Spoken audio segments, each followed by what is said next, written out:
இரத்தக்கரை படிந்த கொலையாளிகள் ஒருபோதும் தப்பிக்கவே முடியாது. பேராயர் கர்தினால் ரஞ்சித் கடும் எச்சரிக்கை. ஈஸ்டர் குண்டு தாக்குதல் குறித்து ரவுஃப் ஹக்கீம் ஏன் பயப்பட வேண்டும்? அரசாங்க எம்பி கேள்வி. வாய்மொழி வாக்குறுதிகளை மட்டும் வழங்கும் அரசாங்கம், மயிலத்தமடு பண்ணையாளர்கள் குற்றச்சாட்டு. நெல்லுக்கான நியாயமான விலை வேண்டும், முன்னெடுக்கப்பட்ட ஆர்ப்பாட்டம்.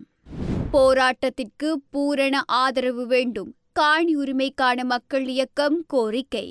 கடந்த காலங்களில் மனித உயிர்களை அழித்து தங்களது கைகளை இரத்தத்தால் நனைத்துக் கொண்ட கொலையாளிகளும் ஊழல்வாதிகளும் மீண்டும் தங்களை கழுவிக்கொண்டு சமூகத்தின் முன்னால் உத்தமர்களைப் போல் வலம் வர நாம் ஒருபோதும் இடமளிக்கப் போவதில்லை என கொழும்பு மறைமாவட்ட பேராயர் மால்கம் கர்தினால் ரஞ்சித் தாண்டகை கடுமையான தொனியில் தெரிவித்தார். கொழும்பு கொச்சிக்கடை புனித அந்தோணியார் திருத்தல திருவிழாவை முன்னிட்டு நடைபெற்ற விசேட ஆராதனையின் போது உரையாற்றிய அவர், உயிர்த்த ஞாயிறு தின பயங்கரவாத தாக்குதல் குறித்த உண்மைகளை மூடி மறைக்க எவ்வகையிலும் அனுமதிக்க முடியாது என்றும் திட்டவட்டமாக கூறினார்.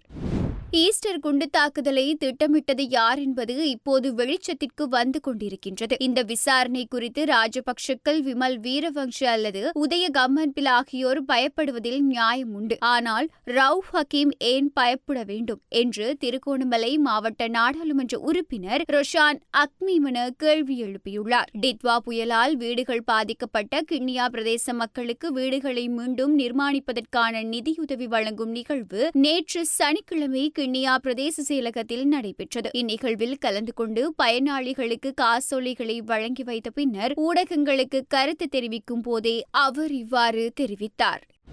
தங்களது வாழ்வாதார பிரச்சினைகளுக்கு தீர்வு கிடைக்கும் என்ற நம்பிக்கையில் தொடர்ந்து போராடி வரும் தங்களுக்கு அரசாங்கமும் அதிகாரிகளும் வாய்மொழி வாக்குறுதிகளை மட்டுமே வழங்கி ஏமாற்றி வருவதாக மயிலத்தமடு மாதவனை பண்ணையாளர்கள் கவலை தெரிவித்துள்ளனர். 1001 நாட்களை கடந்து போராட்டம் சித்தாண்டி சந்தியில் முன்னெடுக்கப்பட்டு வருகின்றது. தமது கால்நடை பண்ணைக்குரிய காணியை தங்களுக்கு வழங்குமாறு கோரி 1001 நாட்கள் போராடி வரும் தம்மை தொடர்ந்து ஏமாற்றி வருவதாக மயிலத்தமடு மாதவனை பண்ணையாளர்கள் சங்க தலைவர் நிமலன் தெரிவித்தார்.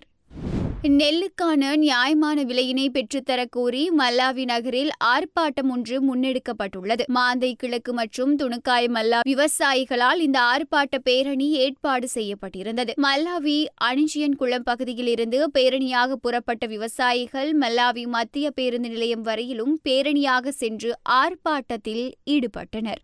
போர் முடிவடைந்து 16 ஆண்டுகள் கடந்த நிலையிலும் மக்களது காணிகள் 36 ஆண்டுகளுக்கு மேலாக விடுவிக்கப்படாத நிலையில் மயிலிட்டி மக்கள் நாளை தினம் யாழ்ப்பாண மாவட்ட செயலகம் முன்பாக மக்கள் போராட்டம் ஒன்றை முன்னெடுக்க உள்ளனர். இதற்கு காணியுரிமைக்கான மக்கள் இயக்கம் பூரண ஆதரவு வழங்க உள்ளதாகவும் போராட்டத்தில் அனைவரையும் கலந்து கொள்ளுமாறும் காணியுரிமைக்கான மக்கள் இயக்கத்தின் தலைவர் ரத்னசிங்கம் முரளிதரன் கோரிக்கை விடுத்துள்ளார். அவர் நடாத்திய ஊடக சந்திப்பிலேயே இவ்வாறு கோரிக்கை விடுத்துள்ளார். இந்நிலையில் மயிலிட்டி மக்களால் 36 வருடங்களை கடந்து 37வது வருடங்களில் இடம்பெயர்ந்திருக்கின்ற நிலையில் நாளை திங்கட்கிழமை யாழ்ப்பாண மாவட்ட செயலகத்திற்கு முன்னால் நடாத்தப்படவிருக்கின்ற போராட்டத்திற்கு காணியுரிமைக்கான மக்கள் இயக்கம் பூரண ஒத்துழைப்பு வழங்குவதோடு மக்களின் நலன்களுக்காக போராடுகின்ற அனைத்து பொது அமைப்புகளும் இந்த மக்களின் காணிகள் விடுவிப்புக்கான போராட்டத்தில் கலந்து கொள்ளுமாறும் கோரிக்கை விடுக்கப்பட்டுள்ளது.